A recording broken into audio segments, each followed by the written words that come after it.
Hello बच्चों, तो आज हम इस वीडियो में देखने वाले हैं मैथ्स क्लास 10 सीबीएसई बोर्ड के लिए चैप्टर 2 पॉलिनोमियल्स। ठीक है, तो इस वीडियो में हम इंट्रोडक्शन देखेंगे पॉलिनोमियल्स का। तो सबसे पहले समझते हैं पॉलिनोमियल्स होता क्या है।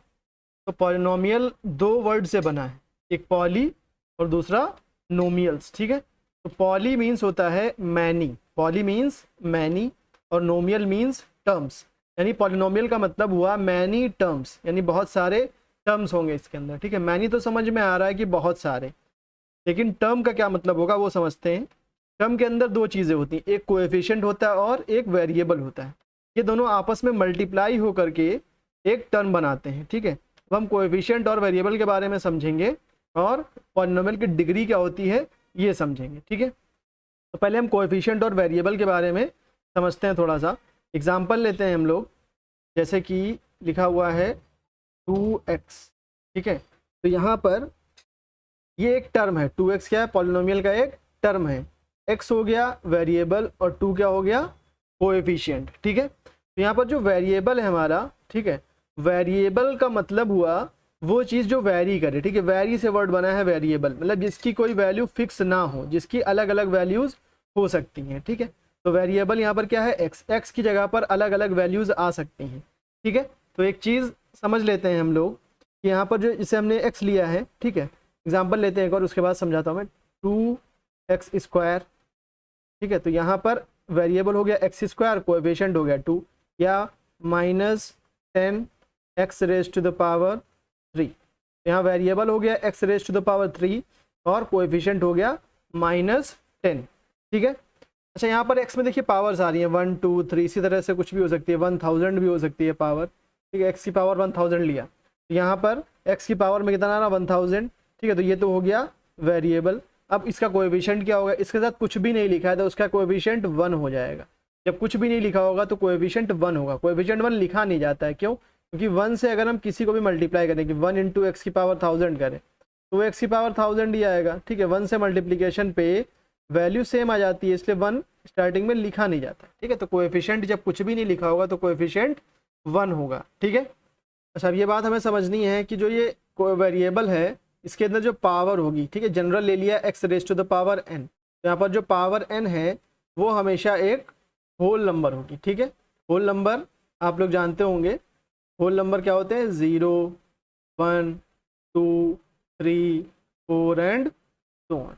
ठीक है, नेगेटिव वैल्यूज जितनी भी वो होल नंबर में नहीं आएंगी। फ्रैक्शन जैसे कि 1/2 हो गया, 2.3 हो गया, 2.5 हो गया, ठीक है, इस तरह से 2.01, ये सभी होल नंबर नहीं है, तो ये पावर में नहीं आ सकते। अगर ये पावर में कहीं दिख गए तो इसका मतलब कि वो पॉलिनोमियल नहीं है। इसी तरह से मान लीजिए हमें दिख जाए √x, तो √x का मतलब क्या हुआ, x⁻1/2। तो अगर √x दिख गया पॉलिनोमियल, सॉरी पॉलिनोमियल वो होगा ही नहीं, √x अगर दिख गया एक्सप्रेशन में तो वो एक्सप्रेशन पॉलिनोमियल नहीं होगा। ठीक है, या x की पावर दिख गया -2, तो -2 एक होल नंबर नहीं है, तो ये भी पॉलिनोमियल नहीं होगा। ठीक है, अब मान लीजिए हमें दिख गया सिर्फ 4 लिखा हुआ है, सिर्फ 4, तो क्या ये पॉलिनोमियल है? ठीक है, क्या ये पॉलिनोमियल हम लिख सकते हैं px = 4? क्या ऐसा हो सकता है? समझते हैं इसको। टर्म्स जो थे हमारे, टर्म में क्या होता था, कोएफिशिएंट और वेरिएबल, मतलब पॉलिनोमियल का जो टर्म होगा उसके अंदर कोएफिशिएंट और वेरिएबल दोनों होने ज़रूरी है, और वेरिएबल की पावर में होल नंबर होना चाहिए। ठीक, तो अगर 4 लिखा हुआ है तो इसको हम इस तरह से भी लिख सकते हैं, 4 × x⁻0। क्यों लिख सकते हैं? क्योंकि x⁻0 जो होता है वो होता है 1, तो बन जाएगा 4 × 1 क्या आ जाएगा, 4। ठीक है, तो x⁻0 लिखा नहीं जाता है साथ में। ठीक है, अगर कोई नंबर सिर्फ नंबर लिखा हुआ है तो उसके साथ x⁻0 होगा, वो लिखा हुआ नहीं है, तो उसका वेरिएबल क्या हो जाएगा, x⁻0। ठीक, अभी एक एग्जांपल लेते हैं, जैसे मान लीजिए 13x⁻4 + 12x² + 10। तो हमसे पूछ रहा है कि x⁻2 का कोएफिशिएंट बताइए, तो x⁻2 का कोएफिशिएंट क्या हो जाएगा, 12, x⁻4 का कोएफिशिएंट क्या हो जाएगा, 13, और x⁻0 का कोएफिशिएंट क्या हो जाएगा, 10 हो जाएगा। ठीक है, इसके साथ x⁻0 लिखा नहीं है लेकिन वो है, छुपा हुआ है। ठीक है, मान लीजिए हमें x⁻3 का कोएफिशिएंट पूछ लेता है इस पॉलिनोमियल में, तो x⁻3 इस पॉलिनोमियल में कहीं भी लिखा हुआ नहीं है, तो उसका कोएफिशिएंट 0 हो जाएगा। तो अगर किसी पर्टिकुलर टर्म का कोएफिशिएंट पूछा जा रहा है और वो वेरिएबल है ही नहीं, उस पॉलिनोमियल में दिया ही हुआ नहीं है, तो उस केस में जो कोएफिशिएंट होगा वो 0 हो जाएगा। ठीक है, जैसे इसमें x raise to the power 3, x raise to the power 10, x raise to the power 100, x की पावर 1000, कितना भी हो उस सबका कोएफिशिएंट 0 होगा, क्योंकि वो इस पॉलिनोमियल में आ ही नहीं रहे, कहीं पर लिखा ही हुआ नहीं है। ठीक है, तो हम समझते हैं डिग्री ऑफ अ पॉलिनोमियल। तो जो डिग्री है पॉलिनोमियल की, ठीक है, डिग्री होती है हाईएस्ट पावर।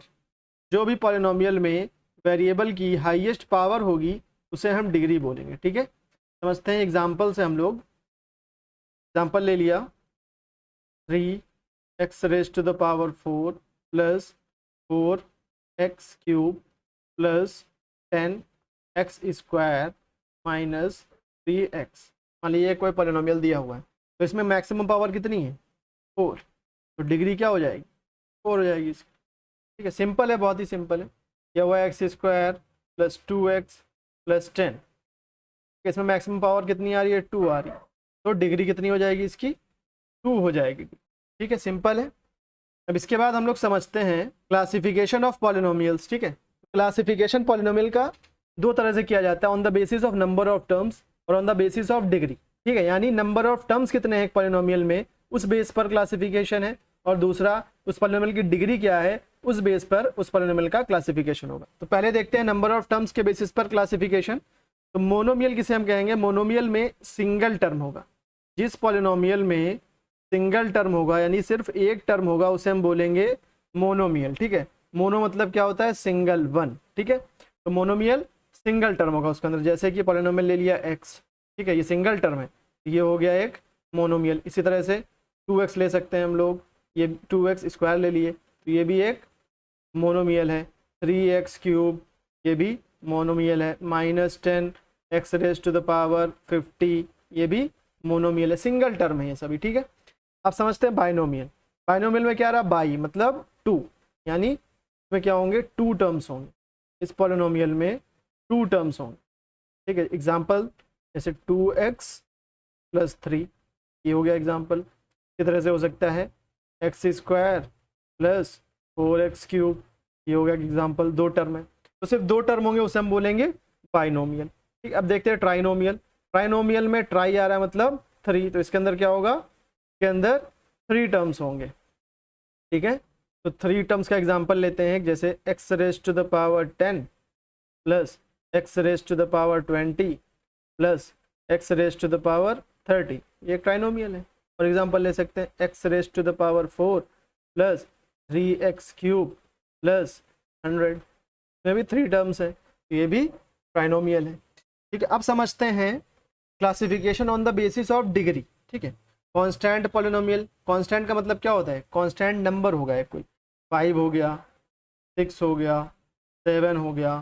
ठीक है, तो 5 6 7 उनकी डिग्री क्या होगी, देखिए जैसे पता है अभी 5 अगर है तो इसके साथ हम x की पावर 0 लिख सकते हैं, 6 है तो इसके साथ x की पावर 0 लिख सकते हैं, 7 है तो इसके साथ x की पावर 0 लिख सकते हैं। तो ये पॉलिनोमियल है, देखिए सिंगल टर्म का पॉलिनोमियल है, सिंगल टर्म का, इसे हम बोलेंगे मोनोमियल। इसमें मैक्सिमम पावर कितनी जा रही है, देखिए एक ही तो टर्म है और उसमें भी x की पावर क्या है 0, तो कांस्टेंट पॉलिनोमियल में जो डिग्री होगी वो होगी 0। ठीक है, तो कांस्टेंट पॉलिनोमियल उन्हें कहेंगे जिन पॉलिनोमियल्स की डिग्री 0 होगी या उनमें सिर्फ नंबर लिखा होगा, x साथ में होगा ही नहीं, x की पावर 0 है वो छुपा हुआ है। ठीक है, अब लीनियर पॉलिनोमियल समझते हैं। लीनियर पॉलिनोमियल में डिग्री होगी 1, उस पॉलिनोमियल को हम लीनियर पॉलिनोमियल बोलेंगे जिसकी डिग्री 1 हो, जैसे कि 2x प्लस 3, डिग्री कितनी है 1, x की पावर यहाँ पर मैक्सिमम कितनी है 1, तो ये क्या हो गया लीनियर पॉलिनोमियल। ठीक है, क्वाड्रेटिक पॉलिनोमियल देखते हैं, और यही पॉलिनोमियल हमें सबसे ज़्यादा पढ़ना है। ठीक है, अपने सिलेबस में। तो क्वाड्रेटिक पॉलिनोमियल में डिग्री होगी 2। ठीक है, एग्जाम्पल समझते हैं, 2x square plus 10x minus 5, ये क्वाड्रेटिक पॉलिनोमियल है। ठीक है, इसके अंदर x की पावर मैक्सिमम कितनी आ रही है 2 आ रही है। ठीक, क्वाड्रेटिक पॉलिनोमियल की जो जनरल फॉर्म होती है उसको हम लिख सकते हैं इस तरह से, px is equal to, px मतलब पॉलिनोमियल, पॉलिनोमियल है यानी जनरल पॉलिनोमियल होगा, ये होगा ax square plus bx plus c। ठीक है, यहाँ पर a क्या है, x स्क्वायर का कोएफिशिएंट है, बी क्या है, एक्स का कोएफिशिएंट है, और सी क्या है, कांस्टेंट नंबर है, X raise to the power 0 का कोएफिशिएंट है। तो ये हमारी जनरल फॉर्म है क्वाड्रेटिक पॉलिनोमियल की, ठीक है। क्यूबिक पॉलिनोमियल क्या होगा, क्यूबिक पॉलिनोमियल में डिग्री होगी 3, क्यूबिक पॉलिनोमियल की डिग्री 3 होगी। एग्जाम्पल लेते हैं एक, x cube plus 7x square minus 3x minus 40। यहाँ पर डिग्री देंगे तो कितनी है, डिग्री आ रही है 3, तो ये क्या बन गया, क्यूबिक पॉलिनोमियल, ठीक है। अब देखते हैं by quadratic polynomial. By quadratic polynomial में डिग्री होगी 4, कितनी होगी डिग्री 4, यानी हाईएस्ट पावर कितनी होगी 4। एग्जाम्पल लेते हैं 10x raise to the power 4 minus 3x cube minus 10x square plus 100। इसमें डिग्री कितनी आ रही है 4 आ रही, तो ये क्या बन गया, बाई क्वाड्रेटिक पॉलिनोमियल। तो इस वीडियो में हमने समझा कि पॉलिनोमियल क्या होता है, ठीक है। पॉलिनोमियल के अंदर टर्म क्या होता है, टर्म किस तरह से डिफाइन होगा, कोएफिशिएंट वेरिएबल क्या होता है, ठीक है। डिग्री क्या होती है पॉलिनोमियल की, फिर क्लासिफिकेशन देखा हमने on the basis of number of terms और on the basis of degree. On the basis of number of terms और क्लासिफिकेशन है, बस यही 3 काफ़ी हैं सिलेबस के लिए, ठीक है। इसी तरह से on the basis of degree ये 5 हमने जो समझ लिए ये काफ़ी हैं क्लास 10th के सिलेबस के हिसाब से। अब इसके आगे अगली वीडियो में मैं टाइप वाइज क्वेश्चन कराऊंगा, ठीक है। बोर्ड के जो सीबीएसई बोर्ड में जो क्वेश्चंस आ चुके हैं, जैसे पॉलिनोमियल में 7-8 टाइप के क्वेश्चन हैं, वही पूछे जाते हैं बोर्ड में। तो हर एक वीडियो में मैं एक टाइप के 5-6 क्वेश्चन करा दूंगा, जिससे आपकी अच्छी प्रैक्टिस हो जाएगी, ठीक है। मिलते हैं अब अगले वीडियो में।